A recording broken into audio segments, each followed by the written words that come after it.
Muy buenas tardes a todos, muy buenas tardes al público en general, muy buenas tardes a toda la familia del Instituto de Educación Ambiental, IA. En esta tarde de aprendizaje tenemos como invitado especial al ingeniero Joaquín Guamán Copa. Él es ingeniero químico de la Universidad Nacional de Ingeniería de la UNI. Cuenta con experiencia en operación de tratamientos de aguas en el sector minero, así como en ventas de asesoría técnica en el sector de tratamiento de aguas. Y actualmente se desempeña en supervisión de una planta de tratamiento de efluentes industriales. Él desarrollará el tema conceptos básicos en ósmosis inversa y su impacto en el reuso de agua. Adelante, ingeniero. Bienvenido. ¿Qué tal? Muchas gracias, Bruno. Muchas gracias a todos por estar presentes y darme este espacio para poder compartir con ustedes lo poco o mucho que he podido ganar debido a la experiencia en este rama, no solamente de la especialidad de ingeniería química, sino también también pertenece a la ingeniería ambiental, la ingeniería sanitaria. Entonces, yo creo que a este punto el tema de tratamiento de aguas ya tiene un alcance mucho mayor que involucra otras ramas de ingeniería y otras especialidades de carrera, ¿no? Como lo mencionó Bruno, dentro de mi experiencia, a modo de presentación, eh, ya tengo aproximadamente unos 6 a 7 años en el rubro de tratamientos de aguas. Empecé con la parte técnica, monitoreos, en la parte de asistencia técnica a clientes, pertenecientes a industrias donde se trataba el agua tanto para su descarga o también para su reuso. Creo que es lo que nos interesa, ¿no? Y a partir de ahí también tuve bastante experiencia en la operación de plantas con esa tecnología de ósmosis inversa y membranas. Eh, Y actualmente también, como menciona Bruno, estoy supervisando una planta de tratamientos de aguas residuales de una empresa conocida aquí en Lima, ¿no? Obviamente por confidencialidad no voy a nombrar la empresa, ¿no? Pero tiene un proceso muy completo y en el tema de tratamientos de aguas residuales. Ahora, ya enfocándome en el tema en sí, en lo que son la operación en plantas de ósmosis inversa.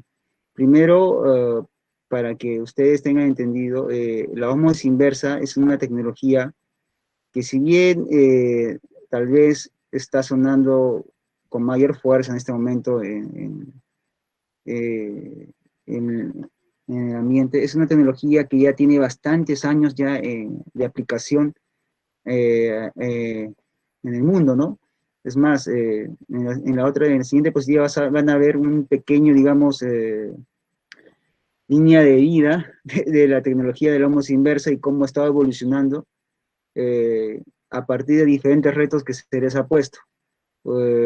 Como sabrán, no todas las tecnologías en su momento fueron pioneras, sino que tuvieron que tener un desarrollo más profundo para volverse más atractible a ser aplicables, que es lo que, digamos, busca la ingeniería, ¿no? O sea, dar soluciones técnicas a, una, a un costo-beneficio aceptable. Entonces, eso también es parte de la osmosis inversa, ¿no? ¿Y por qué? ¿Por qué se está escuchando más de la osmosis inversa?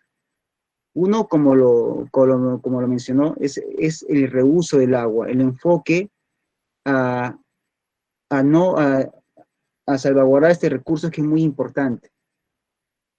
El punto es que si nosotros solamente nos concentramos en tratar el agua residual y llevarlo a un punto en que solamente cumpla con lo que indica la ley, ya sea para descarga alcantarillado o ya sea para descarga al río o al mar o un cuerpo receptor, nos estamos limitando bastante.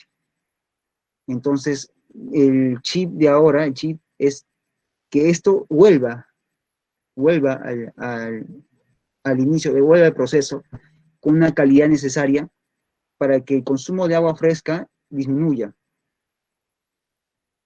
Obviamente todos queremos que sea cero, ¿no? Pero sí es la idealidad, pero quizás no se logre. Pero una de las tecnologías que te permiten lograr que el agua pueda ser reusada es la ósmosis inversa. Es por eso que su importancia. Y también, si han escuchado o siguen el tema del tratamiento de aguas, ya hay una plantita ya en un balneario del sur que desaliniza agua de mar para convertirla a agua potable. ¿Y qué tecnología usa? Bueno, ósmosis inversa.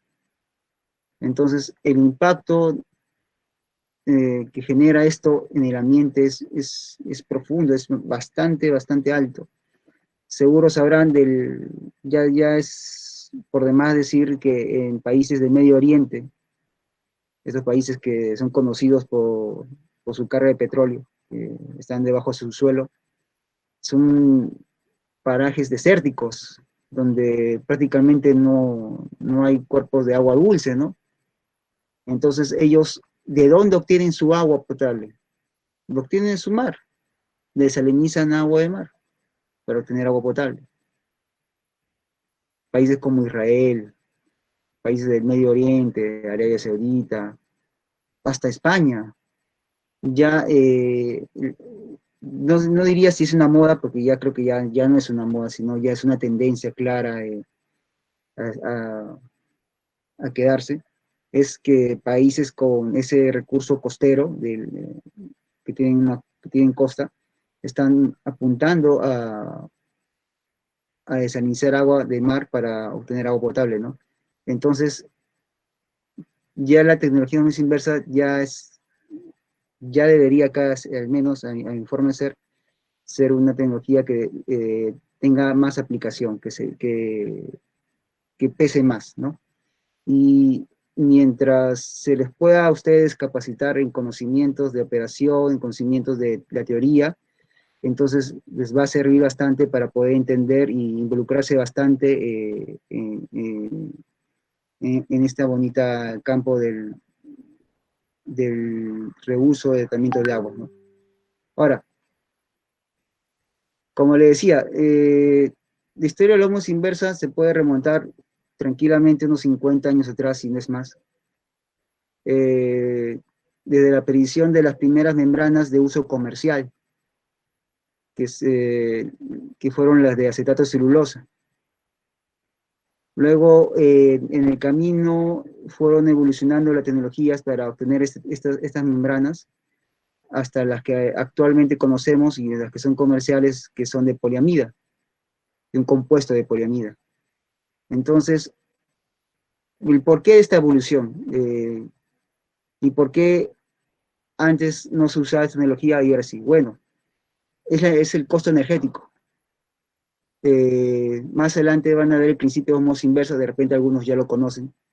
Es vencer la presión osmótica para poder invertir el flujo normal de los compuestos que están dentro del agua para obtener agua pura. La ósmosis natural es, o con los que ya conocen de ingeniería química, es uno de los equilibrios importantes en la ingeniería química, es el equilibrio químico, de mayor potencial a un menor potencial. Entonces, esto se da, o mejor dicho, de una mayor concentración a una menor concentración. Es un poco más claro. Entonces, eso es el equilibrio normal, la tendencia, el sentido donde se mueven las sustancias. La ósmosis inversa es lo contrario.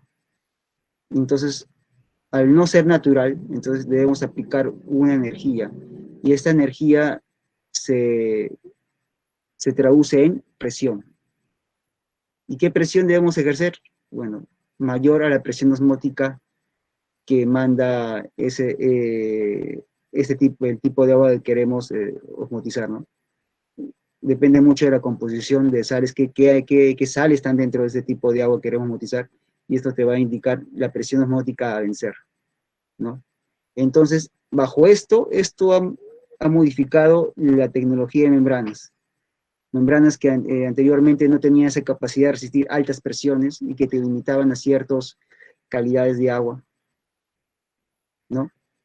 O membranas que no eran suficientemente, digamos, resistentes a diferentes tipos de agua, a diferentes tipos de pH. Entonces, todo esto ha evolucionado y ha llegado a lo que nosotros conocemos como estas membranas que tenemos actualmente, que prácticamente ya bordea ya el límite de lo que se puede optimizar, ¿no?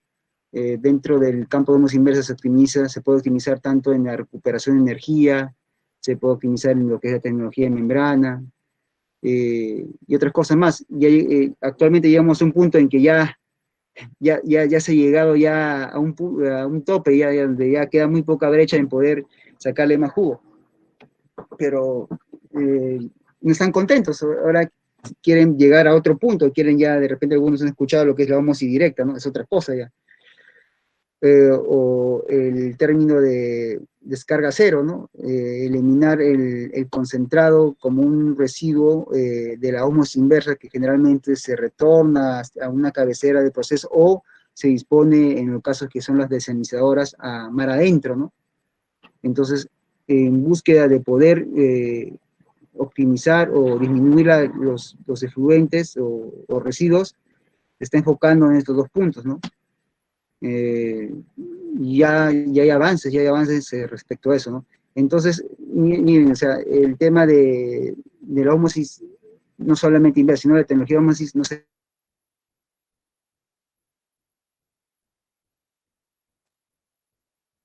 Que de repente en esta gráfica del tiempo, de 2000, bueno, acá está hasta 2010, ¿qué nos espera hasta 2020 o hasta 2030, 2040? ¿Qué más podemos encontrar? Bueno, eso ya depende de nosotros, ¿no? Depende ya de cuánto queramos investigar sobre este tipo de tecnología, ¿no? Y yo creo que sí, se va a poder lograr la meta. La meta es, sobre todo, el segundo punto que les dije, que es eliminar, ¿cómo se llama?, las descargas de una planta de ósmosis inversa, ¿no? Los residuos que vienen concentrado.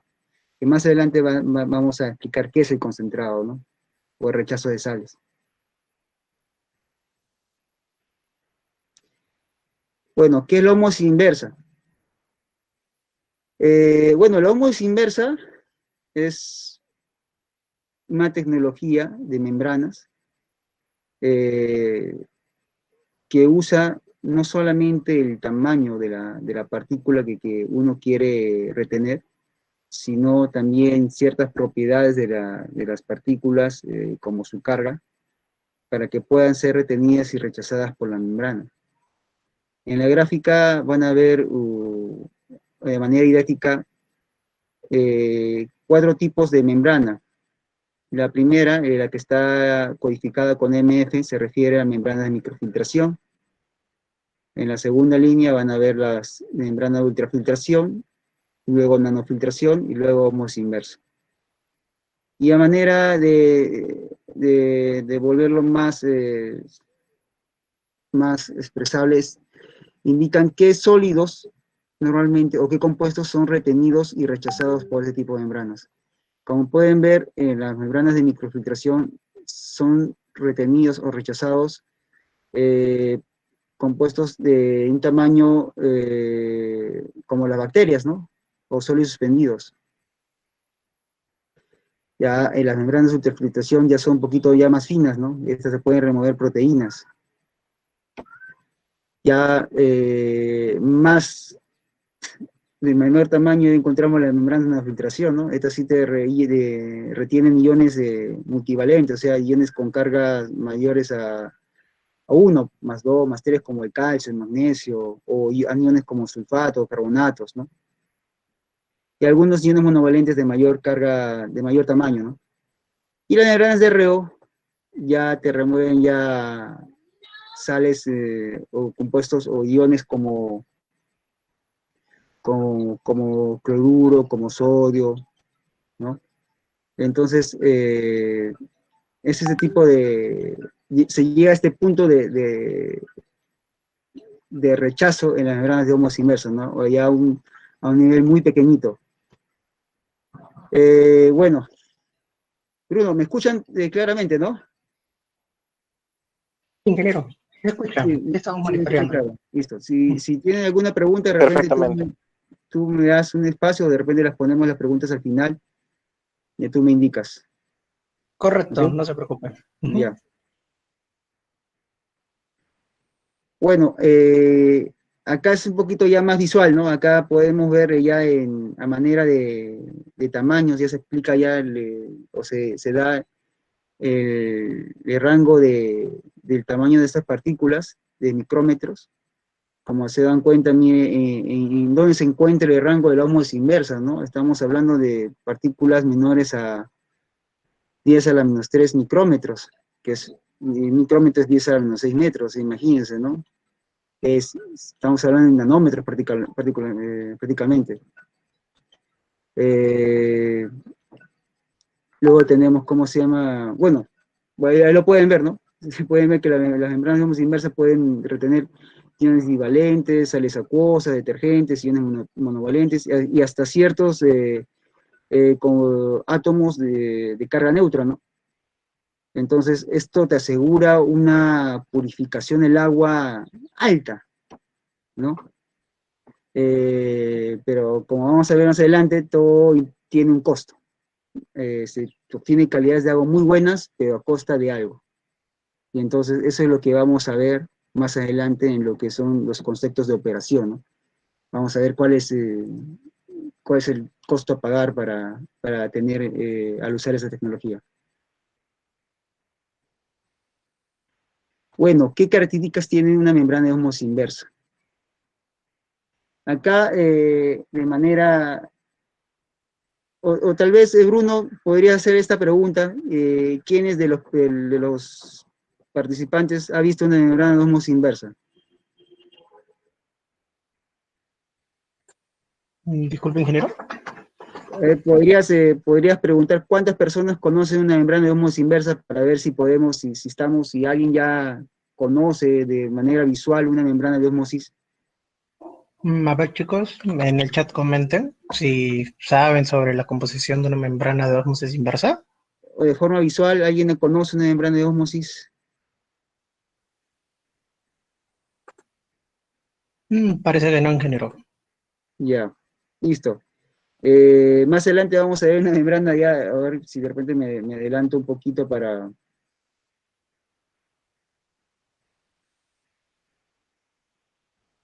Creo que acá hay un videito, no sé si lo pueden... Mejor vemos este videito. ¿Pueden visualizar el video, Bruno? Sí, sí se puede ver. Sí se puede escuchar también. Veamos este videito para que puedan entender cómo es una membrana de ósmosis inversa. This provides additional support for the top 0.2 micron thick membrane barrier layer. This top barrier layer makes the actual separation to purify the water. The semi-permeable polyamide layer consists of a thin film of polymeric material, a few thousand angstroms thick, formed on a porous supporting material. The semi-permeable membrane skin is formed on the polysulfone substrate by interfacial polymerization of monomers containing amine and carboxylic acid chloride functional groups.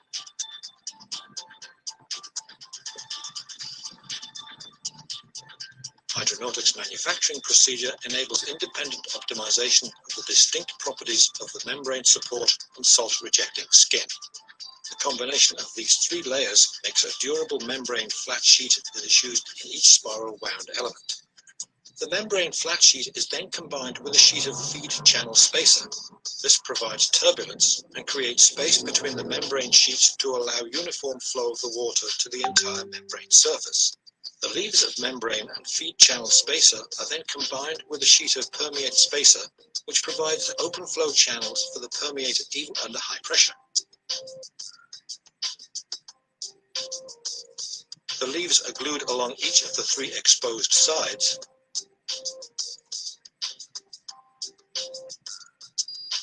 And then rolled around the core tube.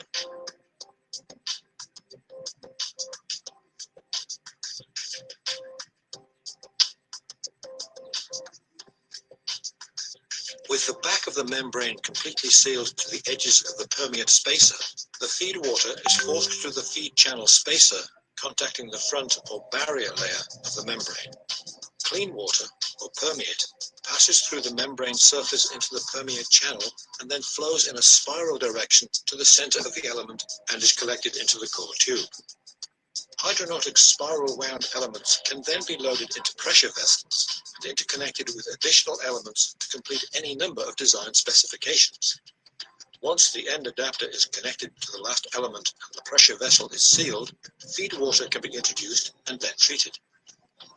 The feed water that does not permeate through the membrane becomes enriched in salts as it travels through the feed channel spacer due to permeate water being removed.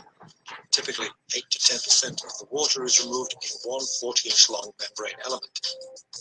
The permeate water then flows out the end of the vessel and is collected as the product. And the reject or concentrate from that vessel may then flow through another vessel producing more permeate. The remaining concentrate may then be disposed of as waste or partially recycled as the feed. Typically, 70 to 90% of the water can be recovered as pure product water.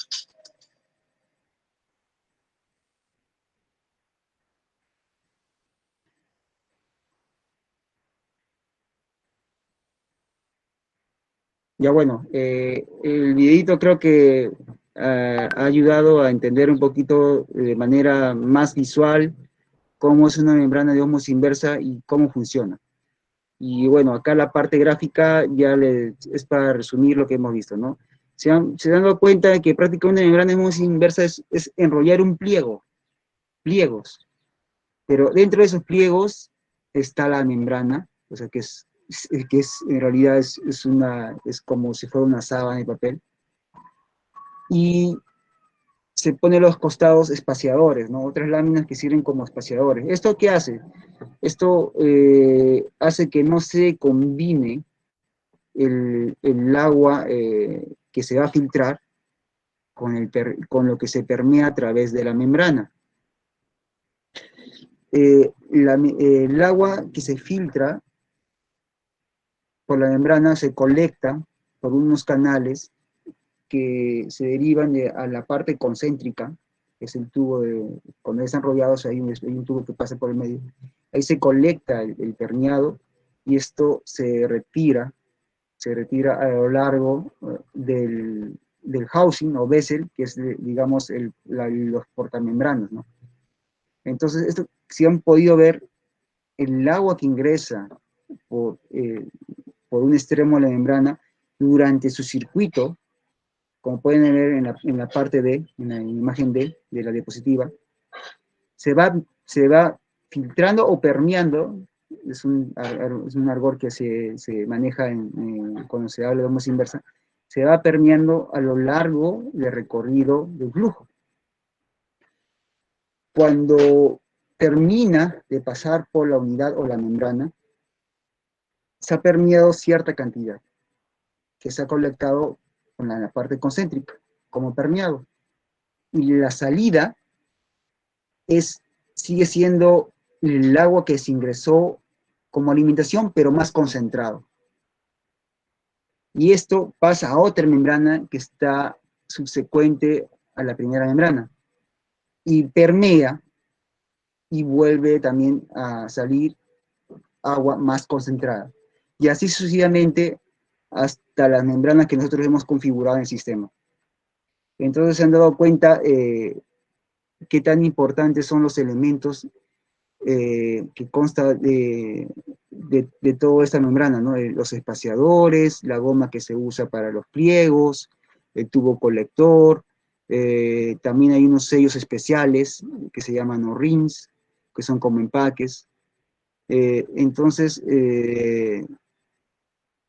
bueno, y este tipo de flujo se denomina flujo cruzado. ¿Por qué? Porque cuando nosotros filtramos, obtenemos tanto el filtrado y también obtenemos una retención, que en este caso es el concentrado. Cuando obtenemos de una alimentación dos productos, permeado y concentrado, quiere decir que es flujo cruzado. Cuando nosotros ingresamos alimentación y solamente obtenemos un producto, que en este caso es filtrado, entonces estamos hablando de flujo directo, pero a costa de que en la superficie de la membrana se acumule sólidos o, bueno, o incrustaciones, ¿no? En el otro caso, ¿no? En caso extremo. Entonces, cuando se habla de membrana de filtración, se maneja estos dos conceptos, ¿no? Flujo directo y flujo cruzado. En el caso de membranas como la ósmosis inversa, la ultrafiltración y también la no filtración, son flujos cruzados. De una alimentación se obtiene un permeado y un concentrado. Bueno, y acá pueden ver, se han podido ver en el video, esta membrana es compuesta. ¿Por qué se dice compuesta? Porque tiene dentro de sus estructuras diferentes tipos de polímeros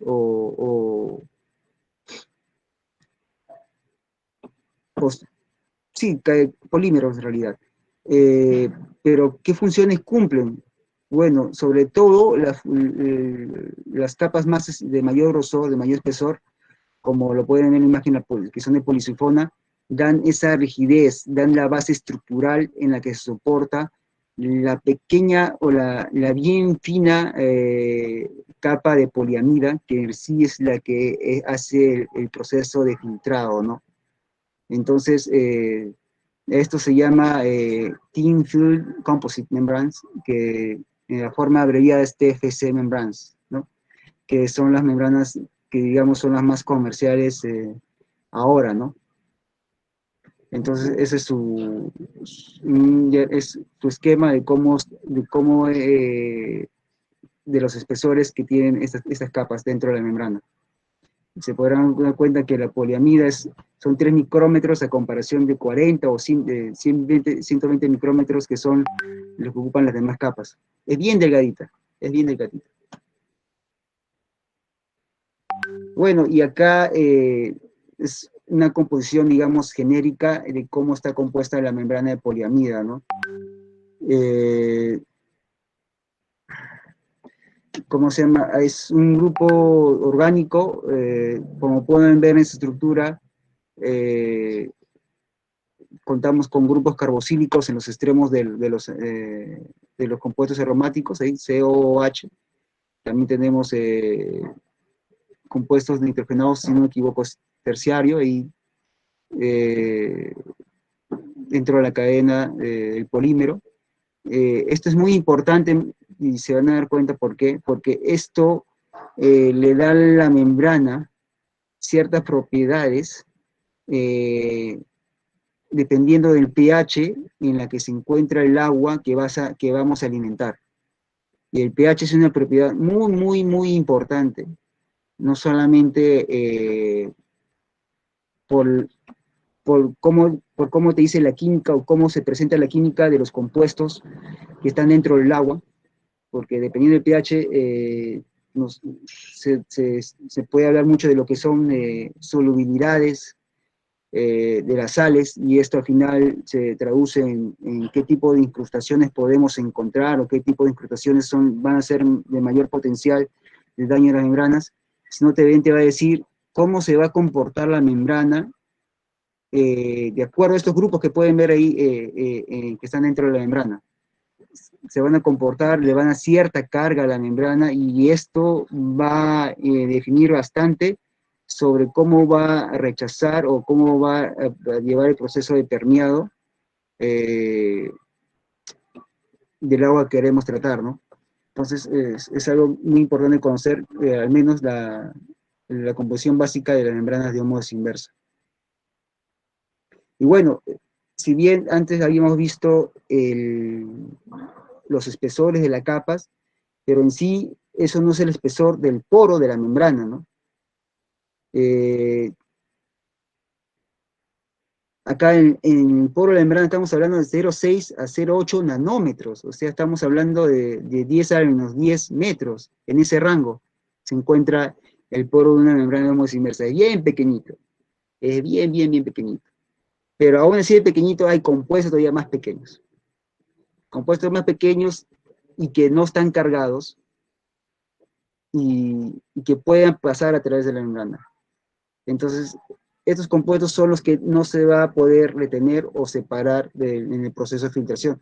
Pero existen ciertas alternativas para ese tipo de compuestos, llevarlos a una composición de hidratación o jugar con el pH para poder cambiar su morfología, para que pueda aumentar su tamaño y poder mejorar su filtración a través de la membrana osmosis inversa, ¿no?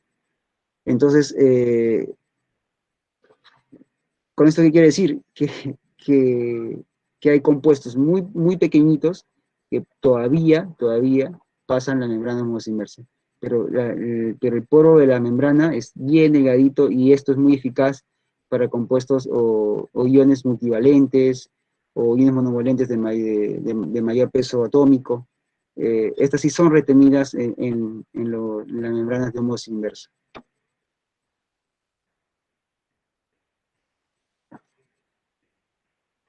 Bueno, una membrana de osmosis inversa está, digamos, en su hoja técnica se indica ciertos atributos. Dentro de los más conocidos es el área activa, que quiere decir, bueno, ya han visto en el video que la membrana de osmosis inversa se forma a través de un pliego que se extiende y se va doblando, ¿no? Bueno, esa sería el área activa, ¿no? A ver, no se confundan, de repente van a pensar que el área activa es el área circular, ¿no? Por donde pasa el flujo, ¿no? No, esa no es el área activa. El área activa es por donde se da el filtrado. Y si se dan cuenta en el video, el filtrado se da de manera perpendicular al pliego. Entonces quiere decir que el área activa es el área del pliego, no el área circular de la membrana. Ahí no se confundan, ¿ya? Entonces, el área activa es eso, ¿no? El área del pliego. Y bueno, también indican la presión de operación, la temperatura máxima de operación. Ahora, el tema de la temperatura es muy delicado con las membranas de osmosis inversa. Ten en cuenta que cuando nos referimos a temperatura estamos hablando de energía. Estamos hablando de energía que ustedes saben para ciertos compuestos son promotoras de romper enlaces. Entonces, estos pueden, digamos, en presencia de ciertos químicos, pueden, digamos, dañar la membrana de osmosis inversa. Entonces, también es muy importante el tema de la temperatura y sobre todo, como indica ahí, también el pH, ¿no?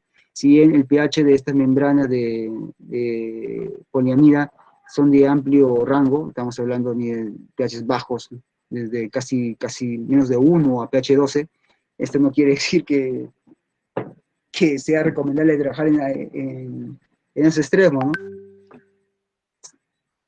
Y bueno, otra propiedad también es la tolerancia al cloro, ¿no?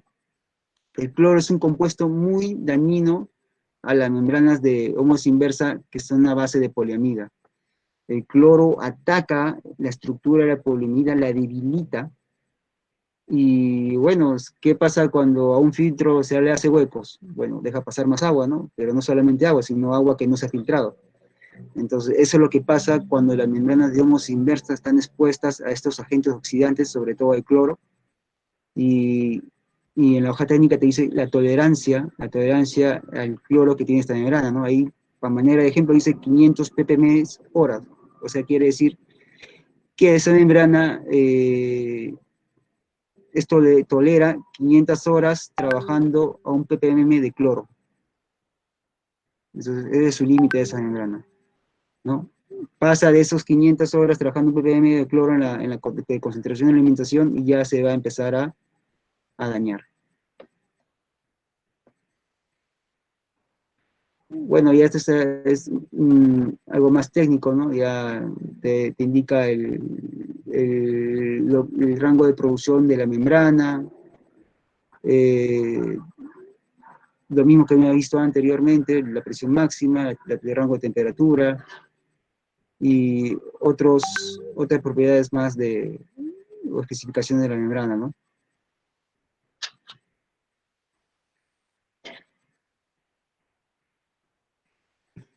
Bueno, acá les muestro una imagen de un lugar donde, bueno, donde yo trabajé. Es una plantita que tiene bastantes membranas. Eh, si no me equivoco, en total esa planta tendrá más de 1000 de membranas distribuidas en diferentes trenes y en vessels. Y bueno, nos tocó, ¿cómo se llama? Un tiempo hacer el cambio de las membranas, ¿no? Y les muestro esta imagen antes para que entiendan, wow, se está cambiando membrana. ¿Y por qué? ¿A qué se debe? Bueno, lo ideal es que el ciclo de las membranas sea de 3 a 5 años, ¿no? Eso es lo ideal que te puede durar una membrana homos inversa, pero tengan muy, muy, muy en cuenta de que no solamente en homos inversa, sino en todo tratamiento de agua. Lo que te mueve el diseño, la operación y el tiempo de vida de un equipo es la calidad de agua con la que alimentas el proceso. Sobre todo en membranas, en tecnología de membranas. Si uno diseña una planta para cierta calidad de agua, para cierta calidad de suelos suspendidos, para cierta calidad de iones, o como por ejemplo dureza, alcalinidad, cloruros, sulfatos, carbonatos, que expresando eso en términos simples quiere decir incrustaciones. Entonces, si uno diseña una planta de membranas basándose en una caracterización inicial de agua, entonces lo ideal es que se respete el agua con el que ingresa a la planta. Si esta calidad de agua va a disminuir, o eso quiere decir que aumenta, quiere decir que también te va a mover, ¿cómo se llama? Uno, la calidad de agua que tienes a la salida, y otro, el tiempo de vida de tu equipo, en este caso la membrana de humos inversa. Entonces es muy importante entender eso, ¿no?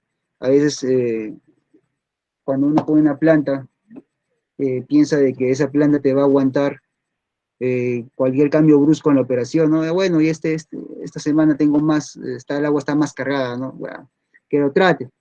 Bueno, lo va a tratar, ¿no? Lo va a tratar, pero va a llegar a un punto en el que ya también se va a saturar, ¿no? Y va a necesitar limpieza, ¿no? Y dependiendo de la tecnología, las limpiezas son, digamos, algunas más rápidas de hacerlas y con buena eficiencia final luego de hacer limpieza, y otras que demoran más, son más tediosas y no te asegura que se recupere la calidad de agua que se obtenía al inicio del proceso, ¿no? O cuando se arrancó la planta, ¿no? Entonces, que son muy cuidadosos. Hay equipos en que, como el tema de las membranas, en el que no se puede recuperar del todo, y eso lo van a entender por qué, no se puede recuperar del todo.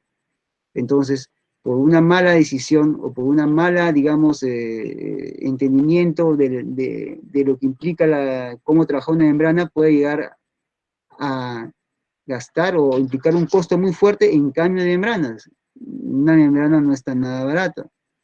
Solamente una membrana, la comercial, que entra a estos vessels, pues está tranquilamente sus $600 a $700, tranquilamente. Entonces, imagínate cambiar, pues, con 10 membranas, ¿cuánto dinero es? Imagínate, estas membranas, cada housing tiene 6 membranas, cada portamembranas, 6 membranitas. Y ahí, los que ya han podido contar rápido, ya saben cuántas portamembranas hay, como 30 portamembranas. Entonces, cuando hablamos de plantas grandes, ya la calidad de la operación implica bastante, ¿no? Bueno, y para que pueda entender un poquito cómo es el tema de las configuraciones en plantas de humos inversa, me voy a remitir a lo que le expliqué antes, ¿no?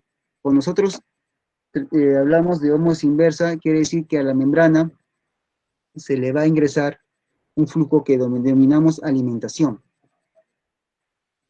Este flujo va a pasar a través de la membrana, va a filtrar y se va a obtener un rechazo y un permeado.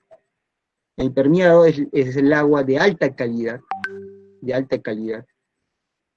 que uno obtiene a través de filtrar por la membrana.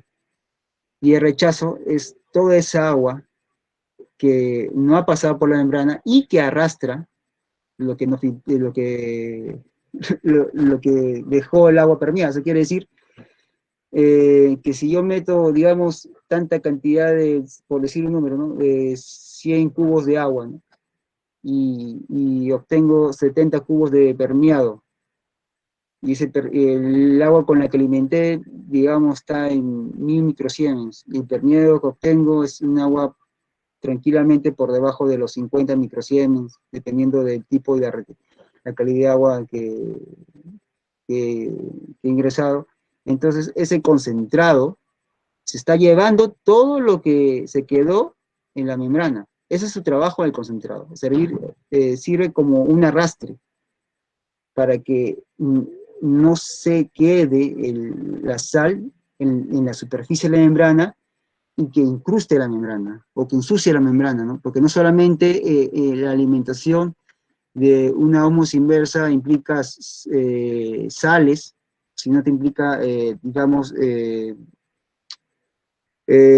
coloides o materia orgánica que tienen potencial de ensuciamiento, ¿no? O sea, una membrana de osmosis inversa no solamente es perjudicial las sales, ¿no? Sino también ensuciamientos coloidales o por material orgánico o hasta por biofilm, ¿no? Crecimiento de hongos o de bacterias, ¿no? Y por eso se busca que la calidad de agua con la que ingresa una osmosis inversa sea lo más pura posible, ¿no? Para eso tenemos tecnologías de pretratamiento como los filtros multimedia, filtros cartucho, plantas de ultrafiltración, y usar una planta de ultrafiltración como y está muy de moda eso, o sea, usar plantas de ultrafiltración como un pretratamiento para plantas de osmosis inversa, ¿no? Entonces, para asegurar la calidad de agua, o sea, estamos hablando de que para ingresar agua a una osmosis inversa, la calidad de agua debe ser menor en NTU, menor a 1 NTU. Entonces, esa calidad de agua tiene que ingresar como alimentación a una osmosis inversa, y aún así, esa agua tiene ensuciamiento coloidal, para que lo puedan ver. O sea, es bien riguroso el tema de la operación de osmosis inversa, y como les dije, si tu alimentación es muy buena, tu permeado, la calidad de agua de tu permeado y el tiempo de vida media de tu membrana van a ser buenos, ¿no? Entonces, en lo que es el esquema de tratamiento por osmosis inversa, es eso, ¿no? Alimentación, se tiene concentrado e impermeado, pero podemos jugar, podemos variar las configuraciones. Y quiero que me entiendan en esto que sí deben diferenciar, es la diferencia entre una etapa y un paso, ¿ya? Cuando hablamos de etapas, digamos, indico que mi tren de osmosis inversa o mi sistema de osmosis inversa consta de 2 etapas. ¿Eso qué quiere decir? Quiere decir que cuando yo alimento a la primera parte del sistema de inversa, se va a obtener un rechazo y un permeado. El permeado yo lo separo, pero el rechazo que obtengo de esta primera parte, la voy a pasar a otro conjunto de membranas. Y estas, a su vez, van a permear y van a botar un concentrado. Entonces, el permeado de estas 2 partes se juntan en un solo permeado para dar un permeado global, y el rechazo final se va como rechazo, ¿no? Esto quiere decir que el concentrado de una etapa es la alimentación a la otra etapa. Y si hubiera una tercera etapa, sería lo mismo. El concentrado de la segunda etapa es la alimentación a la tercera etapa, y esa tercera etapa tiene un concentrado final, y su permeado se junta con el permeado de la primera y segunda etapa. Y así se obtiene líneas de permeado y una línea de concentrado. Hasta ahorita, ahí le voy a implicar por qué etapas y por qué pasos. Ahora, cuando hablamos de paso, es diferente. Cuando hablamos de paso, si tenemos un sistema de membranas de osmosis inversa, donde se alimenta una alimentación, obtenemos un rechazo y obtenemos un permeado, este permeado lo voy a volver a hacer pasar a otro tren de osmosis inversa, y voy a obtener un permeado y otro rechazo, ¿no? Entonces, ahí a uno ya se va dando cuenta cuál es la gran diferencia entre por qué usar pasos y por qué etapas. Las etapas, cuando yo uso varias etapas, lo que me aseguro es el grado de recuperación. O sea, puedo recuperar más agua. Eso quiere decir que puedo tener recuperaciones mayores, ¿no? ¿Pero a costa de qué? A costa de la calidad del permeado. Porque se han dado cuenta, el permeado se junta de diferentes etapas y la calidad del permeado de la primera etapa siempre va a ser mayor o mejor a la calidad del permeado de la segunda, y esta mejor a la calidad del permeado de la tercera etapa. Pero se obtiene mayor recuperación. Y en el caso si yo usara dos pasos, ¿qué quiere decir? Que estoy sacrificando recuperación, pero a costa de una mejor calidad de agua. O sea, obtengo mejor calidad. ¿Por qué? Porque el permeado del primer banco de membranas lo voy a usar como alimentación al otro banco de membranas, y esto a su vez va a botar un permeado de mucha mejor calidad, ¿no? Entonces, tenemos estas dos opciones, y la opción que vamos a elegir es la que nosotros buscamos, ¿no? ¿Con qué objetivo nosotros queremos? ¿Queremos recuperar o queremos calidad? Y si queremos las dos, entonces tenemos que llegar a un término medio, ¿no? Entonces, sobre todo, estas configuraciones de dos pasos, les he visto en centrales termoeléctricas donde la calidad del agua que se requiere es muy exigente por evitar la corrosión de estas turbinas, ¿no? que dan una vuelta para generar energía eléctrica, ¿no?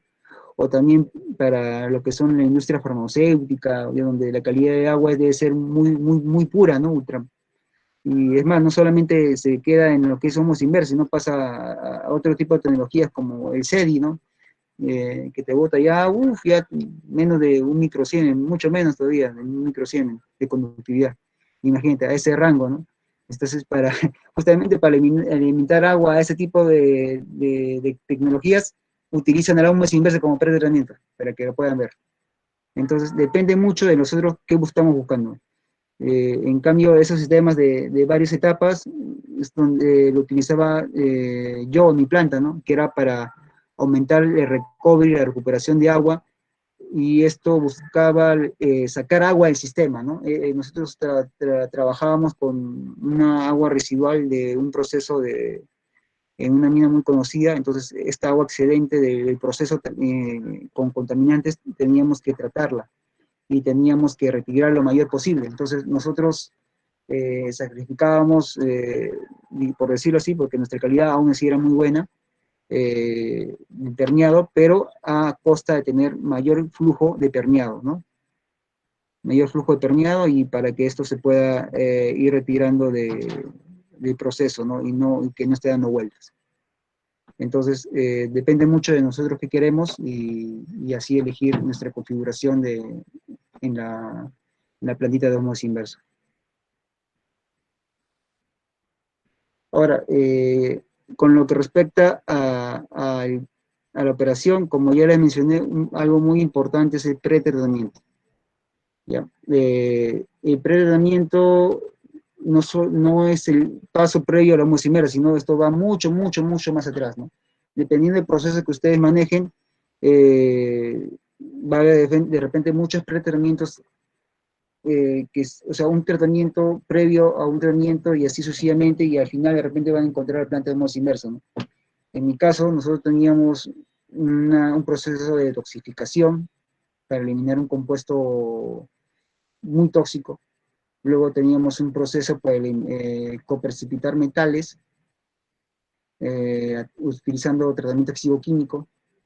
Luego eso teníamos, ya hablando ya como pretratamiento de la osmosis inversa a la planta de ultrafiltración, y luego teníamos el proceso de osmosis inversa, ¿no? Entonces se dan cuenta de que teníamos, en regla teníamos como 3 pretratamientos antes de la planta de osmosis inversa, y cada tratamiento tenía que manejarse de una manera óptima para que ésta no altere a la subsiguiente y subsiguiente y así hasta llegar a la planta de osmosis inversa. Entonces, como pretratamiento, como yo lo mencioné, se busca en cierta calidad de agua como es NTU, que es una manera, es la medida de la turbidez, ¿no? Nosotros trabajábamos con valores de menor a NTU. Si era mayor, no se aceptaba el agua, ¿no? Se reprocesaba, ¿no? Hasta llegar a ese valor, porque si no, ese era ya era un índice de que te ibas a ensuciar tus membranas y esto iba a generar a hacer limpiezas prematuras y, digamos, parar el proceso o disminuir el flujo del proceso. Entonces, éramos muy cuidadosos en eso, ¿no? Otro parámetro muy importante en el pretratamiento de la osmosis inversa es el tema del SDI. El SDI, creo que no lo he colocado acá en la diapositiva, pero es un índice en que se mide, que busca medir qué tanto se satura, qué tanto se puede saturar por ensuciamiento coloidal la membrana de osmosis inversa. Esto tiene una ecuación, yo les voy a compartir a través de Bruno un librito muy, muy, muy bueno de osmosis inversa. Está en inglés, pero es muy bueno, te indica bastantes conceptos básicos, teóricos y de cálculo para la osmosis inversa.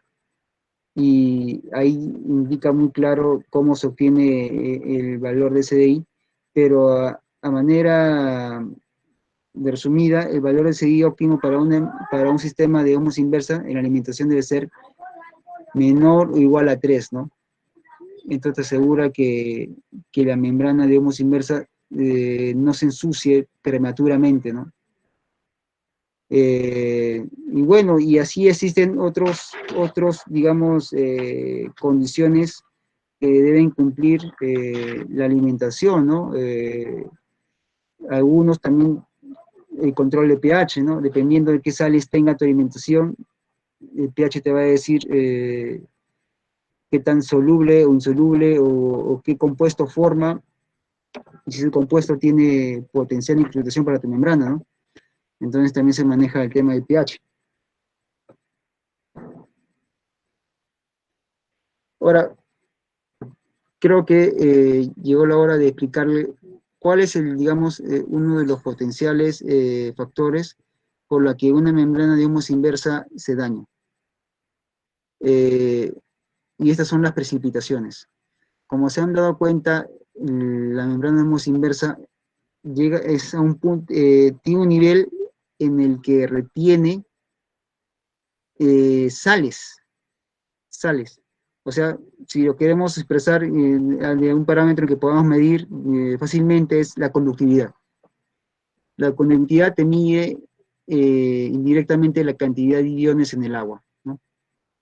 Un agua turbia, un agua cochina, tú lo filtras a través de un papelito y tenlo por seguro que ambas, el agua cristalina, luego de filtrado por cualquier papel filtro, el agua sucia, tienen la misma conductividad. Porque ahí tú no estás removiendo sales, estás removiendo sólidos suspendidos. Y las sales son estos compuestos que están disueltos ya en el agua, ¿no? Entonces, la conductividad o la concentración de iones, y como iones, nosotros sabemos que hay iones positivos y iones negativos. Esto al unirse forma una sal. El ejemplo más claro es el cloruro de sodio, ¿no? Que se forma a partir del ion sodio y el ion cloruro. Entonces, este par en un anión y un catión genera la sal. Entonces, al generar la sal, se forman cristales. Y ustedes saben que los cristales tienen una estructura definida. Y entonces estos cristales van creciendo, van creciendo, van aumentando en tamaño, diferentes cristales tienen diferentes formas, algunos más puntiagudos, otros más voluminosos, entonces depende de qué esté compuesto este cristal, ¿no? Y este cristal es el que se queda en la membrana y genera daño, o sea, es como si fuera un cuchillito que se queda ahí en una hoja y va rasguñando, va rasguñando, va rasguñando, y haciendo que los poros aumenten de tamaño y que por ahí haya más pase de agua sin permear, ¿no? O sea, huequitos, genera huequitos en la membrana. Entonces, esto perjudica la calidad del permeado del agua que tú filtras y por ende, y también la vida media de la membrana.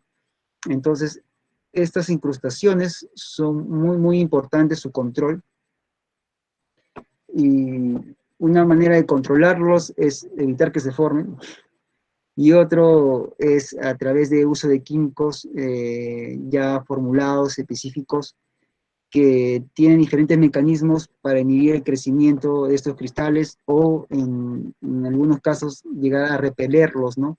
Para evitar que estos se junten y crezcan más y puedan perjudicar la membrana. Y también hay otros ya tratamientos ya, que se dan ya cuando hay un cierto nivel de ensuciamiento o incrustación en la membrana en el que necesitamos el uso de químicos para lavar la membrana, para, digamos, disolver estas sales y retirarlas del sistema, ¿no? Más adelante se los voy a explicar, ¿no? En las membranas de osmosis inversa hay parámetros que debemos nosotros conocer, ¿no? Creo que algo en lo que es la carrera de ingeniería química, ya en los últimos cursos, en lo que son operaciones unitarias, nosotros, si se dan cuenta, para el diseño, nosotros manejamos ciertos parámetros, ¿no? Ahí, los que son netamente de operación, lo que son netamente de la química, de flujo, o en este caso del agua, y bueno, lo que son parte del equipo, ¿no? En este caso, la membrana, el diámetro, el largo. Entonces, todo esto se junta y para el diseño de la planta de osmosis inversa, ¿no? Entonces, algo que, digamos, no tenemos mucho control y que debemos aceptar es la química del agua, ¿no?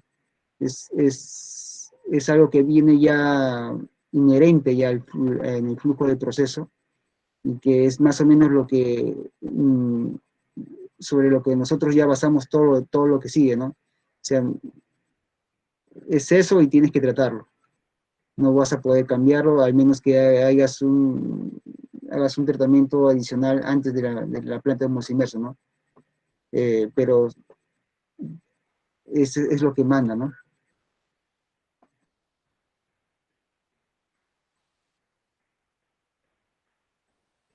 Ya, muy aparte, para que lo tengan claro,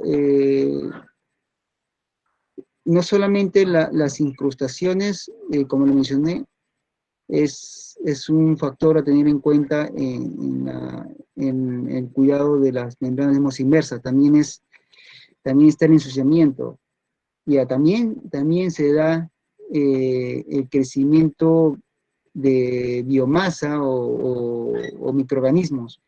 ¿Y por qué se da el crecimiento de microorganismos? Bueno, dependiendo del agua que se trate, puede contener cierto, digamos, nutrientes o cierto carga orgánica en el agua, y estos, al pasar por la membrana, sobre todo en las primeras etapas, en el primer banco de membranas, se van a depositar.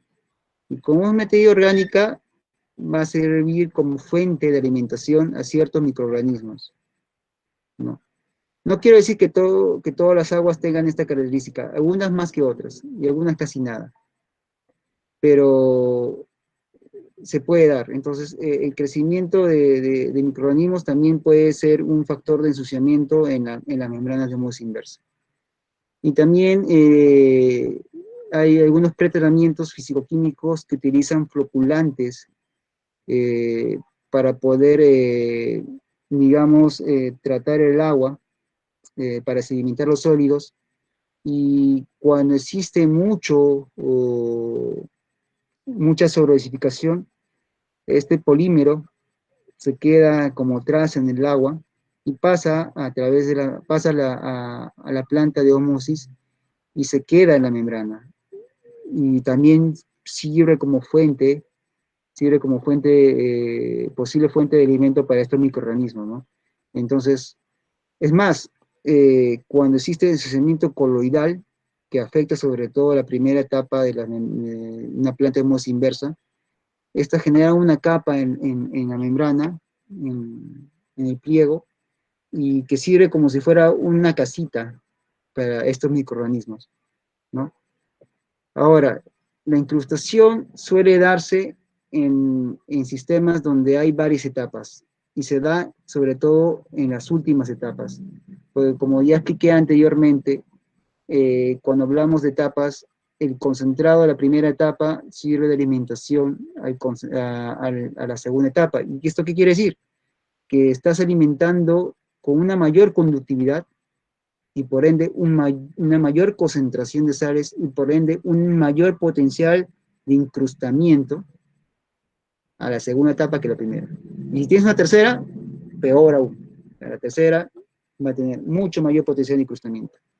Y estas, si no se controlan, se van a incrustar más rápido la última etapa, y esto te va a generar un efecto de contrapresión. Es decir, ya restringes el flujo por la última etapa, y esto te va a un efecto cadena de adelante para atrás, ¿no? Entonces, por eso es muy importante saber interpretar los datos de operación de una planta de ósmosis inversa, ¿no? Bueno, acá manera de resumen, miren, para que vean la conductividad, en esta plantita, la conductividad de ingreso a la planta de ultrafiltración era prácticamente 4400, se pasó por la membrana de ultrafiltración y miren, no bajó nada, prácticamente lo mismo. Esto quiere decir que la tecnología de microfiltración, la tecnología de ultrafiltración no remueven sales, y eso es lo que vimos al inicio, en el esquema de los diámetros de partícula. No remueve la conductividad porque no remueve iones, ese es nuestro trabajo. Los iones remueven la membrana de nanofiltración o ósmosis inversa. Cuando se alimenta con esta calidad de agua, más o menos de 4400 de conductividad, miren qué tanto se obtiene de calidad de impermeado, casi 150, o sea, lo baja enormemente. En el tren D estamos hablando de menos de 100. Bueno, este te puede decir que el tren D tenía membranas de mayor calidad o membranas en mejor estado que las del tren A, o sea, quiere decir que acá en el tren A ya las membranas tenían cierto ya desgaste, ¿no? Y miren cuánto de conductividad se da en los rechazos, 15.000. Imagínense si así sale el rechazo. Este es un tren que constaba de 3 etapas. Imagínense cuánto entraba la tercera etapa como alimentación. Para que se den cuenta de qué tan importante es el control operativo para no dañar las membranas, ¿no? Prácticamente el rechazo sale con 4 veces más la cantidad con la que alimenta.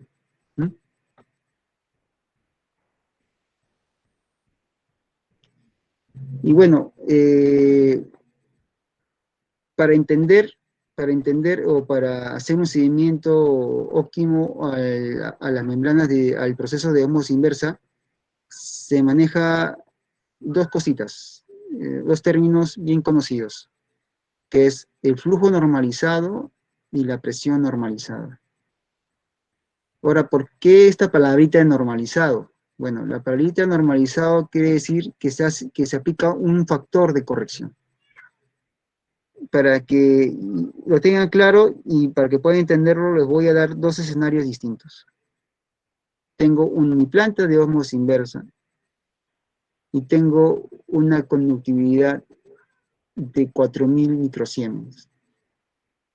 Segundo escenario, tengo la misma planta de ósmosis inversa, pero voy a tratar una agua de 5000 microsiemens. Ambos van a tratar, en ambos escenarios se va a tratar el mismo flujo y se busca la misma recuperación. ¿Ya?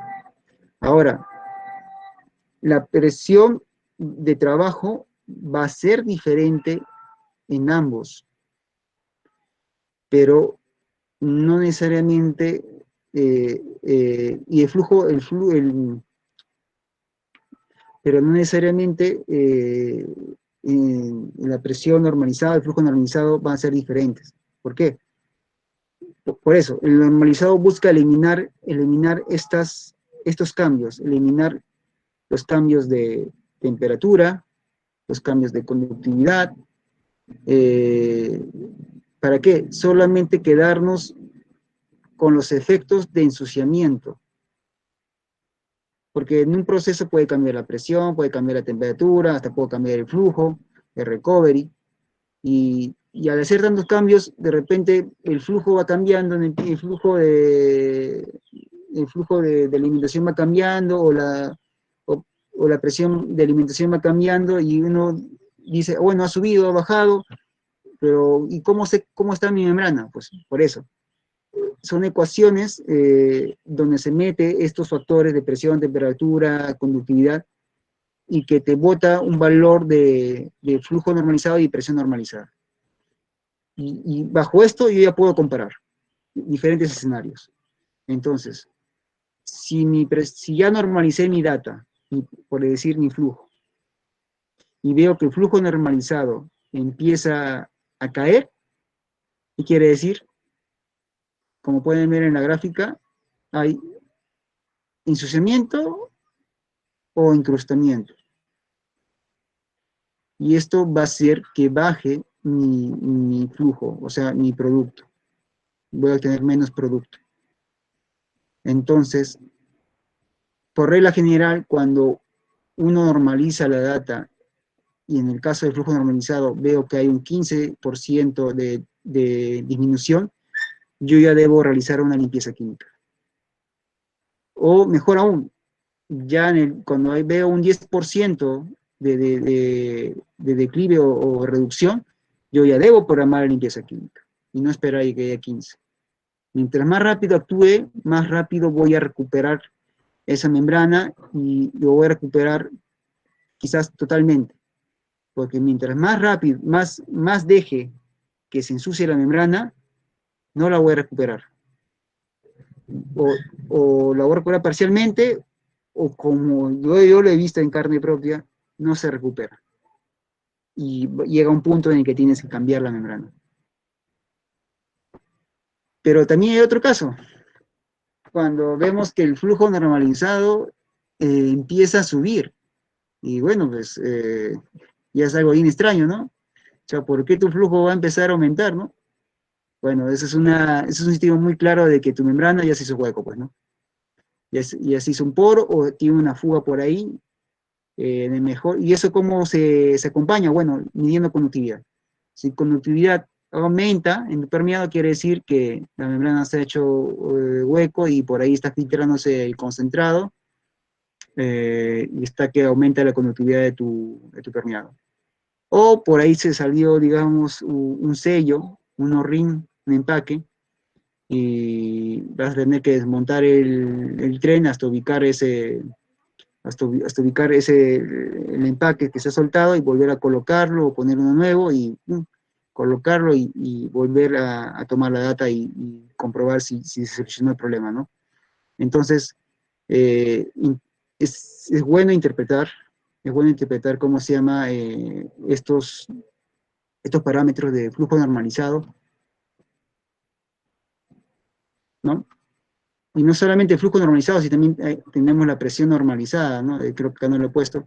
La presión normalizada es lo opuesto, ¿no? La presión normalizada, cuando aumenta, quiere decir que la membrana se está ensuciando o se está saturando con incrustación. Y al igual que el flujo, cuando nosotros vemos que la presión normalizada aumenta en un 10%, nosotros ya debemos programar una limpieza química. ¿Y una limpieza química de qué consta? Bueno, una limpieza química consta generalmente de dos etapas, una limpieza alcalina y una limpieza ácida. Ambos con un objetivo muy específico. Creo que ya los que ya conocen qué hace un ácido, ¿no? Un ácido, digamos, cuando vemos una incrustación ahí por ahí, le hacemos burbujear un poquito de ácido, agregamos un poquito de ácido, empieza a burbujear, ¿no? Empieza digamos, a solubilizar la sal y empieza a salir ahí burbujitas, ¿no? Entonces, lo que busca el ácido es eso, ¿no? Disolver las sales. Entonces, la limpieza ácida ataca sobre todo las incrustaciones, ¿no? Y se hace limpiezas ácidas a pHs por debajo de 2, ¿no? En el rango de 2. A ese pH se hace la limpieza ácida, para poder remover y liberar las membranas de las sales que se han podido incrustar. En cambio, una limpieza alcalina ya tiene otro objetivo, sobre todo ataca la parte del ensuciamiento coloidal, esa pequeña materia orgánica que se pueda quedar en la membrana, y entonces toda esta limpieza se complementa, ¿no? Generalmente se realiza la limpieza alcalina primero que la ácida. Uno por eso tiene que conocer muy bien la calidad de agua con la que trabaja. Pues nos podemos arriesgar a hacer solamente limpieza ácida, pero tú tienes que tener mucho, o estar muy seguro de que la presión normalizada aumentó por una incrustación. Porque si es que hay ensuciamiento coloidal o por otro tipo de ensuciamiento por materia orgánica, si hay casos en el que al solamente utilizar limpieza química ácida primero, puede ser más perjudicial. Por eso, porque se quela, forma quelatos, y ya son más difíciles de remover de la superficie de la membrana. Por eso se suele empezar la limpieza química con limpieza química alcalina. Generalmente con compuestos formulados, como detergentes alcalinos, entre un pH de 11 a 12, ¿no? Estos remueven estas sustancias orgánicas, ¿no? Y bueno, una limpieza consta de un tiempo de enjuague, un tiempo de reposo, un tiempo de enjuague, un tiempo de reposo, son ciclos en que uno va monitoreando el agua que pasa por la membrana y va viendo qué tanto va removiendo, ¿no? Y también qué tanto se va modificando el pH. Al iniciar, ¿cómo se llama?, la limpieza química, uno tiene un pH de la solución química, digamos, de cierto valor, y mientras va pasando por la membrana, este pH, si empezamos, digamos, por una limpieza alcalina, un pH entre 11 y 12, va bajando, porque se está consumiendo el químico. Entonces, nosotros tenemos que hacer el seguimiento al pH y también a la calidad del agua de la limpieza química, ya sea con un parámetro de turbidez. Vamos viendo de que el agua se va ensuciando, quiere decir que está removiendo, o sea, está sacando el ensuciamiento.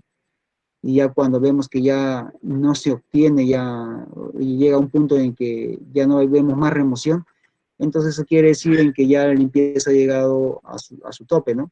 Entonces ahí procedemos a realizar un enjuague. Y siempre para realizar limpiezas químicas en unas membranas de osmosis inversa, se usa la calidad de un agua permeada. O sea, nunca utilicen para hacer limpiezas químicas una calidad peor a la calidad de que se obtiene el permeado. Porque hay algunos casos en que, bueno, no planificó una limpieza química, no tengo agua permeada, lo limpio con el agua que alimento a la osmosis inversa. Mal. Porque esta agua es como si tú estuvieras alimentando la osmosis inversa, ¿no? Y encima no lo haces a presión, sino lo haces a una presión bajita. entonces te vas a saturar tu membrana todavía, y con químico todavía. Entonces es muy importante tener siempre reservado agua permeada para poder realizar las limpiezas químicas, ¿no? Porque no se, vas a necesitar bastante agua para enjuagar, para retirar todo ese baño químico que es utilizado, ¿no? Y lo mismo se da para la limpieza ácida, ¿no? La limpieza ácida también aplicas tu químico, generalmente son ácidos fuertes, ácido nítrico, o ácido ortofosfórico, o una mezcla de ácidos, en que se agrega la membrana, igual se da un tiempo de recirculación, un tiempo de reposo, y así sucesivamente, hasta ver que que la limpieza ha llegado a un tope y se empieza a enjuagar con agua permeada hasta retirar todo el químico posible, ¿no? Y luego nosotros, una vez de realizar la limpieza química, volvemos a arrancar el tren. Y ahí vamos a ver si es que la limpieza fue efectiva o no. Vamos a ver directamente con la calidad del permeado. Porque hay unas plantas que son automatizadas y que ya mantienen la recuperación, o sea, trabajan una recuperación constante. Entonces, o sea, a flujos constantes. Entonces, ahí lo que toca ver es si tu calidad de permeado se mantuvo o se empeoró. Generalmente suele aumentar. Limpieza, la calidad de impermeado empieza a degradarse, pero no tan notorios, sino son cambios lentos, progresivos en el tiempo, pero por eso es muy importante actuar a tiempo y no dejar que las membranas lleguen a un nivel de incrustamiento o ensuciamiento muy fuerte en el que te impida lograr o recuperar la calidad de permeado luego de una limpieza química. Porque si llegas a ese punto, hermanito o compañeros, vas a tener que cambiar membranas. Y eso es algo que no se quiere en un tiempo de operación prematuro. Por eso quiere decir que algo no se hizo bien. Y por eso es muy importante interpretar esto. Interpretar estas gráficas de flujo normalizado, ¿no? Si uno, por ejemplo, mira, acá explica muy bien, tenemos los puntos discontinuos, que es la data de la operación, ¿no? Que es la data de operación. Pero esto no quiere decir, si vemos en el eje, todo está más o menos en un rango de entre 300 y 350 galones por minuto. Y se mantiene, ¿no? Uno puede decir, bueno, se mantiene, entonces quiere decir que está bien, no hay cambios. Mentira. Cuando uno normaliza la data, mira, ¿qué pasó? La data normalizada te dice que está un periodo en días bajo y luego empieza a subir. ¿Sabes? Ya ves qué tanta diferencia hay entre la data normalizada y la data sin normalizar. Porque ya en ese punto quiere decir que ya subió el flujo de operación normalizado. Eso quiere decir que ya hubo degradación de la membrana. O sea, se hizo hueco. Por eso es muy importante interpretar esta información, porque te ayuda a actuar a tiempo, ¿no? Bruno, ¿me escuchan? De repente... Sí, ingeniero, sí, estamos Ya. acá monitoreando la transmisión también. Ya, listo, que ya me queda poco, no se preocupen. Bueno, acá lo que le mencionaba, ¿no? El índice, el SDI, es un índice muy importante que se usa. Es muy simple medir el SDI. Se usa generalmente un equipito en el que se toma la línea de alimentación a la planta de ósmosis inversa, se ajusta con una valvulita a una presión de 30 psi o más o menos 2 bares, y se va saturando un papel filtro de 0,45 micras. Entonces se va tomando tiempos desde tiempo 0 hasta hasta luego de 15 minutos. Entonces el tiempo de 15 minutos va a ser y se filtra 500 mililitros, ¿no? O sea, ¿cómo se llama? En el tiempo 0, para filtrar esos 500 mililitros demora menos, ¿no? porque el papel está menos saturado. En cambio, luego de haber pasado 15 minutos, el tiempo en que demora filtrar esos 500 mililitros es mayor. Entonces, toda esa data se mete en la ecuación y te va a botar el índice de SDI. Y te va a decir, te va a dar un valor. Y como les dije, lo ideal es que sea menor a 3, ¿no? Como ya se habrán dado cuenta, esto indica indirectamente qué tanto potencial de ensuciamiento tiene el agua con la que le metes a la osmosis inversa, ¿no? Y otro índice muy importante es el índice de Langelier. El índice de Langelier, de ecuación tal cual la pueden ver ahí, se obtiene mezclando diferentes ecuaciones, sobre todo las del equilibrio de carbonato de calcio, y se obtiene esa ecuación del índice Langelier en que te dice si un agua tiene potencial de incrustamiento o potencial de corrosión. Cuando es positivo, estamos hablando de un agua incrustante. Y cuando es negativo, estamos hablando de un agua corrosiva, ¿no? Esta es la ecuación, y para hallar la ecuación necesitas tener la data de la concentración de calcio, la concentración de alcalinidad, los TDS del agua, todo esto se combina, y claramente la temperatura, ¿no? Y se combina y obtienes el índice de Langelier. Y que también es muy usada para saber si tu agua tiene potencial de incrustamiento. Sobre todo eso, ¿no? Si tiene potencial de incrustamiento. Acá pueden ver, ¿no? Una tablita donde indica, dependiendo del índice de Langelier, en qué condiciones estamos, ¿no? Como me mencioné, lo ideal es 0, ¿no? Generalmente eso no ocurre, ¿no? Se trata de manejar entre 0 a 0.5, ¿no? El índice de Langelier, ¿no? Pero se dan cuenta que el índice de Langelier de 1, 2 y 3 ya indica un potencial de incrustamiento muy severo, ¿no? Entonces eso se debe evitar. Pero como les mencioné al inicio, generalmente la química del agua no se puede modificar. ¿Se puede hacer algo? Sí. ¿Y qué se puede hacer? Bueno, pues ahí entra la anticrustante. Había hablado de limpiezas químicas. Las limpiezas químicas es un remedio, digamos, una acción correctiva, ¿no? Que se realiza cuando ya la membrana ha llegado a cierto nivel de ensuciamiento e incrustación. Y anticrustante podría decirse que es como una acción preventiva, tal vez. Es entre preventivo y correctivo. ¿Por qué? Que es un tratamiento en línea, que se aplica un químico al agua de alimentación a membrana de osmosis inversa para que este químico interactúe con los cristales de las sales y evite, uno, la formación de la precipitación en la membrana, o en caso extremo, si ya la precipitación existe, digamos, la repulsión de estos cristales para que evitar que se junten y sigan creciendo, ¿no? Y mantenerlos dispersos ahí en el agua y no se queden en la membrana. O sea, tiene bastantes maneras de actuar en incrustante, cambiando la morfología del cristal o generando un impedimento en las aristas del cristal para que se vayan creciendo el cristal. Ustedes saben que los cristales se forman progresivamente, entonces si uno interrumpe ese crecimiento, entonces evita que se formen cristales más grandes, ¿no? Que es lo que se busca, ¿no?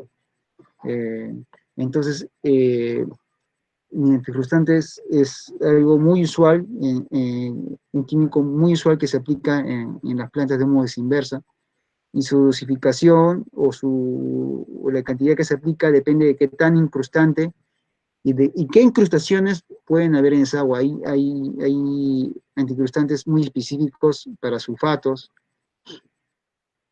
otros para carbonato. Bueno, sobre todo para carbonatos también se suele acompañar con el cambio, con la modificación del pH de ingreso, ¿no?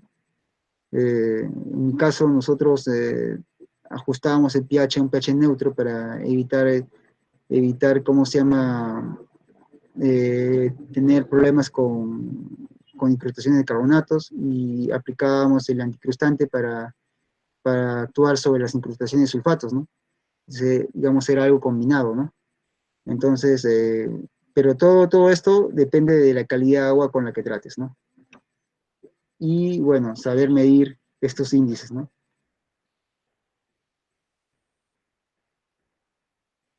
Y como les mencioné, va a estar de moda, si no es ahora, en los próximos años, tratar cómo se llama el agua de mar para potabilizar agua. Y no solamente en este objetivo, pero lo tomo como ejemplo, que el agua de mar también tiene, dependiendo de la captación, el ingreso, obviamente hay vida acuática en el agua de mar, entonces hay microorganismos que son captados, ¿no? Para ingresar a la planta. Entonces, estos de acá, ¿cómo se llama? Traen materia que debe ser tratada para evitar que ensucien la membrana. Entonces se usa un agente oxidante muy conocido, que es el cloro, que es el más común, ¿no? ¿Y por qué cloro? Porque generalmente estos lo usamos como desinfectante. Y hay plantas en el que este ensuciamiento o el potencial de ensuciamiento por microorganismos es alto, como en el caso que ya mencioné en aguas que se usan para potabilizar, digamos, provenientes de agua de mar, y que estas tienen, como se llama, microalgas o microorganismos ahí, ¿no? Entonces, a cloro. Entonces, ahora ustedes dirán, bueno, si ya le eché cloro, entonces no tengo otra que mi membrana aguante. No, ahí se usa metabisulfito para poder, digamos, atacar o, digamos, neutralizar el cloro residual luego de la desinfección, ¿no? Es importante esto porque si no, el cloro, como pueden ver en la imagen, entra a la estructura de la poliamida, se cuela dentro de la estructura y debilita la estructura. Y al debilitarla, la hace más susceptible a su degradación.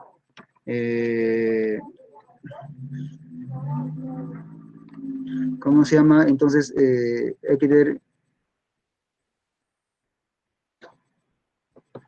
Entonces, ¿cómo se llama?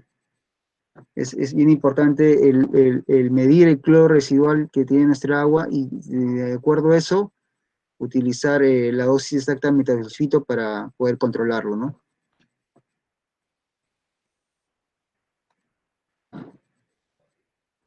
Y acá, bueno, algo simple, cómo neutraliza el metabisulfito al cloro, y de acuerdo a esto se puede sacar una relación estequiométrica para saber cuánto de metabisulfito necesito para neutralizar el cloro que se encuentra en el agua residual.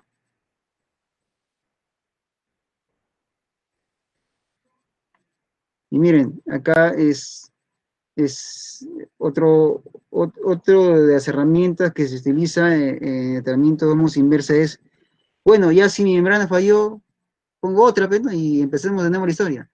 Bueno, también podrías examinar tu membrana que ha fallado, ¿no? Y saber qué es lo que llevó a fallar. O sea, ¿qué hay? ¿Qué hay dentro de tu agua? ¿O por qué falló tu membrana?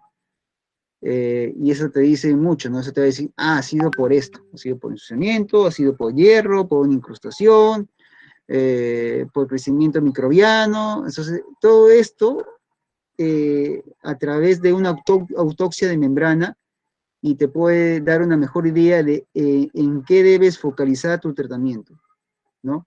Entonces, generalmente estos estudios lo hacen ¿cómo se llama? Los fabricantes de membrana, o también los fabricantes de productos químicos para osmosis inversa, ya sean incrustantes o vendedores de agentes de limpieza, ¿no?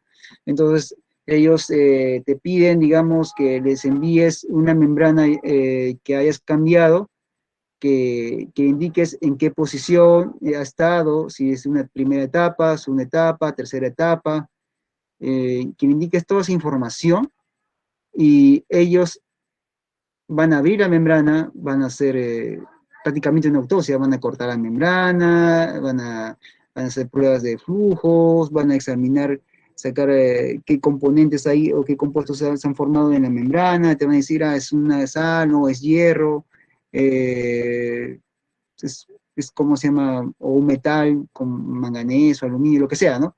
Entonces, de acuerdo a eso, tú te vas a retroalimentar y decir, ya, entonces hagamos esto, de repente el anticrustante, la dosis que está usando no es la correcta, debo aumentarlo, o de repente cambiar a otro anticrustante, o bueno, te va a dar mucha información para que no vuelva a suceder.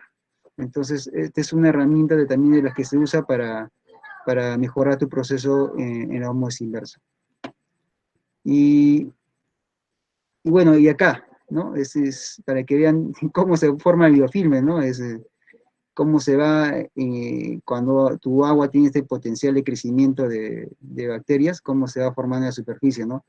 Al inicio no hay nada en la membrana, ¿no? Entra el agua y con estos compuestos, ¿no? Y en el agua, y se van agregando, se van adheriendo a la superficie de la membrana, van creciendo. ¿Por qué? ¿Por qué van creciendo? Porque encuentran que comer, ¿no? De repente entra materia orgánica por ahí en el agua y eso lo usa como nutriente o como alimento, y llega un punto en el que crece tanto y que va liberando más y eso se va pasando a lo largo de la membrana y generando ese tipo de disociamiento por biofilme, ¿no? Miren esta membrana, acá se puede ver la incrustación, toda la parte blanca es lo que es incrustado, pueden ver en la membrana, en la superficie de la membrana, si bien no hay mucho zoom en la foto, pero prácticamente se ha tupido el ingreso de agua de la membrana, está blanco, y esto se debe a que ha habido incrustación, ¿no? Una incrustación ahí, ya sea por carbonatos o otra sal, ¿no? Y prácticamente acá se tuvo que cambiar la membrana, se tuvo que retirar la membrana y poner membrana nueva, ¿no? Porque ya esa membrana ya no tenía de otra, ya. Eso, si mal no me acuerdo, se hizo la limpieza química, no se llegó a recuperar el flujo. Durante la limpieza química también tuvimos un control de flujo y no se recuperó. Entonces, eso llevó a la decisión de cambiar las membranas, y cuando abrimos los housing o los vessels, los recipientes, encontramos que estaba así, ¿no? Y ahí sí, pues ya revalidó lo que nosotros teníamos, ¿no? Que se había llegado a un punto en el que ya no daba más y estaba a cambio. Bueno, y acá hay imágenes de diferentes, ¿cómo se llama? Incrustaciones, ¿no? Hay incrustaciones de diferentes formas.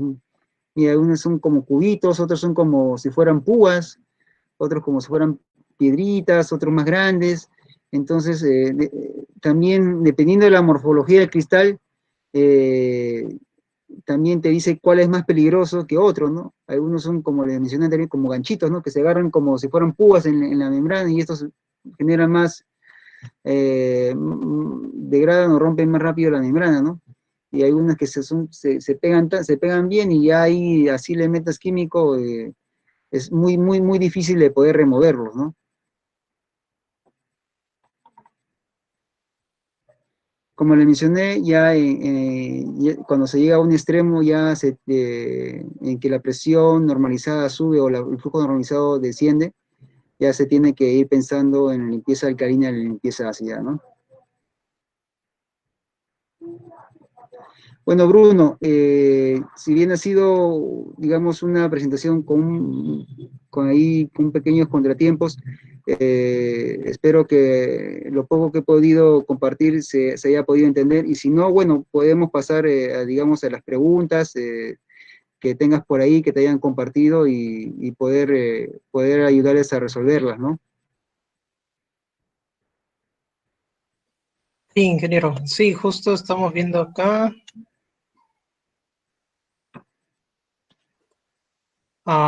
Bueno, parece que los chicos, bueno, como han tenido también un poco de tiempo y entonces hemos explayado un poquito más, Ujú, también estamos con la hora. ujú. Y No, tampoco no hemos tenido comentarios en Facebook. En Facebook. También es que los chicos puedan tener un comentario de los que están presentes todavía. Si gustan, pueden prender el micrófono abierto. O si no, pasaríamos al protocolo de cierre. Sí, porque ya nos hemos explayado también un poquito, ingeniero. Sí, la verdad sí he tenido el inconveniente, bueno, a veces en planta me hacen ciertas preguntas con los chicos que están ahí, y la verdad, mil disculpas por ese inconveniente. Eh, bueno, no sé, démosle un par de minutos de repente a las personas que todavía estén ahí, o quizás tú alguna consulta o algo que quedó pendiente o que de repente no lo puse en la diapositiva, en la presentación, que pudiera, digamos, resolverles ahorita, sobre todo en lo que es operación, lo que es, o sea, todo lo que pueda abarcar la OMOS inmerso, ¿no?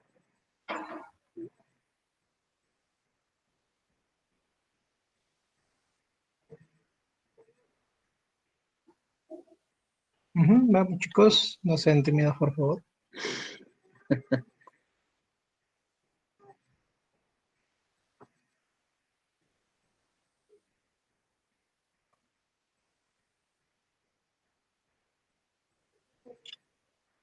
Bueno, creo que por el tiempo que me he explayado, de repente no haya tiempo para el tema para las preguntas, pero Bruno, te voy a compartir un libro muy bueno sobre osmosis inversa. Es desde lo básico hasta hasta un poquito más especializado, donde prácticamente van a encontrar la misma información que he colocado acá en las diapositivas. Eh, ya, te lo comparto por tu correo y tú le compartes a través de, no sé, de una nube, de repente lo cuelgas para que sea de acceso para tus compañeros de pregrado y que puedan empaparse un poco más en el tema de osmosis inversa. Correcto, ingeniero. Sí, lo estaría compartiendo en el grupo, ahí Sí, para todos los chicos. pero cuelgo la nube y te paso la dirección y tú ya ahí haces ya la difusión del link. Ya entendido. No se preocupen. Ya, Ah, sí.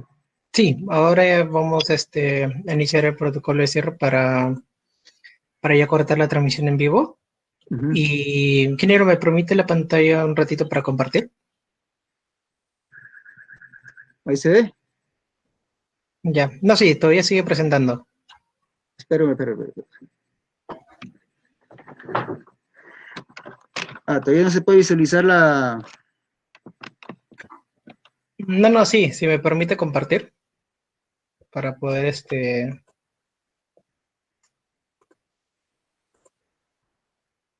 Ahora sí.